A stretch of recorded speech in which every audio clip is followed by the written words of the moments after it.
नमस्कार, मैं हूं प्रशांत चुरहे। खतरनाक कोरोना के खिलाफ जंग जारी है, लेकिन इसमें हम सबकी भी जिम्मेदारी है कि हम कोरोना नियमों का पालन करें। सबसे ज्यादा जरूरी है कि हम ये मास्क लगाकर जरूर रखें। ये मास्क हम तब तक ना उतारें जब तक हम लोगों से बिल्कुल अलग ना हो, सुरक्षित ना हो, जैसे कि इस वक्त हम अपने स्टूडियो में मौजूद हैं। न्यूज़ 18 इंडिया ने तो इसके लिए एक मुहिम भी शुरू की है, #मास्क पहनो इंडिया। और अब जो सबसे अहम खबर इस वक्त की, उत्तर प्रदेश में पंचायत चुनाव तो बीत चुके हैं, जनप्रतिनिधियों का फैसला भी हो चुका है, लेकिन चुनावी हिंसा से जुड़ी खबरें अब लगातार सुर्खियों में हैं। इस बार खबर आई है उन्नाव जिले से, जहां ग्राम प्रधान के घर पर कुछ लोगों ने हमला कर दिया। आरोप यह है कि यह हमला चुनाव हारने वाले उम्मीदवार की तरफ से किया गया। जानकारी के मुताबिक इस चुनावी रंजिश में 6 से ज्यादा लोग घायल हो गए हैं, जिनमें से कुछ की हालत गंभीर बनी हुई है।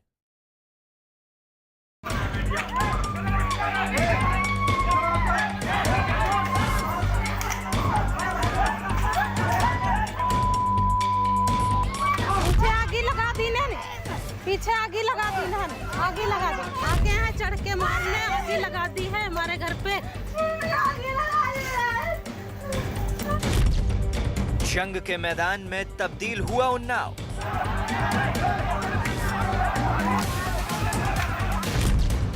चुनावी हिंसा में जमकर चली लाठियां।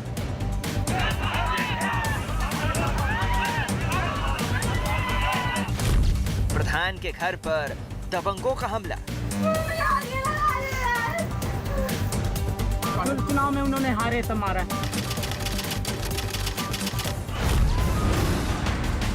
लोग एक दूसरे पर लाठियां भांज रहे हैं। किसी के हाथ में कुल्हाड़ी, किसी के हाथ में पत्थर। बदले की आग ने लोगों को इस कदर हैवान बना दिया है कि लोग एक दूसरे की जान लेने को आमादा है। उन्नाव जिले के सफीपुर इलाके से आई ये तस्वीरें देखकर किसी का भी कलेजा कांप सकता है।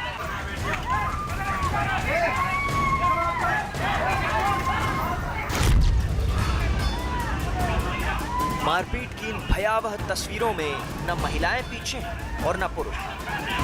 जिसके सामने जो आ रहा है उस पर लाठियों से हमला किया जा रहा है। आरोप है कि चुनावी रंजिश में इस हमले को सुधीर नाम के एक दबंग की तरफ से अंजाम दिया गया है। दावा किया जा रहा है कि इलाके की नवनिर्वाचित प्रधान फूलमती की जीत से सुधीर इस कदर आग बबूला था कि उसने अपने कुछ साथियों के साथ मिलकर ग्राम प्रधान के घर पर असलहे लेकर हमला बोल दिया। हमारे पिताजी सुबह गए थे उधर, तो सूबेदार के लड़के रोहित, सुधीर और प्रमोद ने हमारे पिताजी को लेके कुल्हाड़ी से मारने लगे। प्रमोद और सुधीर ने अचानक इनके पर हमला कर दिया और मतलब तब्बल और कुल्हाड़ी लेकर, मतलब औरतों सही, सूबेदार सही, और उसके बाद में इन लोगों ने अपने घर में आग लगा दी। जो मौजूद प्रधान है उसके लड़के को कुल्हाड़ियों से मारा इन लोगों ने। अचानक हुए इस हमले में दोनों तरफ से वार पलटवार हुए, लेकिन सबसे ज्यादा नुकसान उठाना पड़ा है प्रधान फूलमती के परिवार को।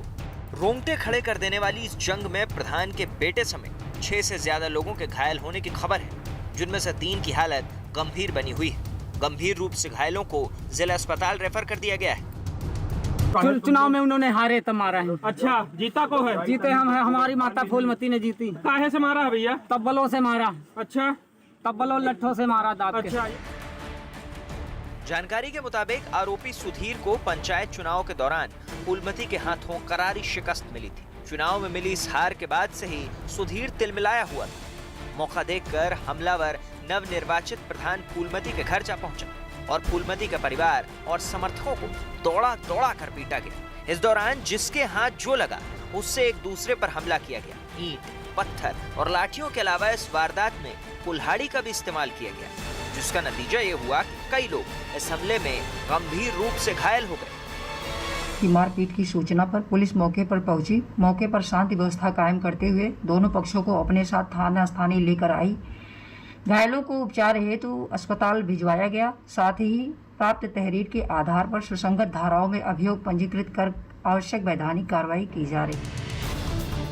दरअसल चुनावी रंजिश में इस तरह की तस्वीरें कोई पहली बार नहीं आई। पहले भी हार और जीत का नतीजा हिंसा पर जाकर खत्म हुआ है। कभी जीत का जश्न हिंसा की वजह बनता है, तो कभी हार की टीस हिंसा और उन्माद को जन्म देती है। लेकिन सवाल ये है कि आखिर कब तक लोकतांत्रिक व्यवस्था ऐसे हमलों से शर्मसार होती रहेगी।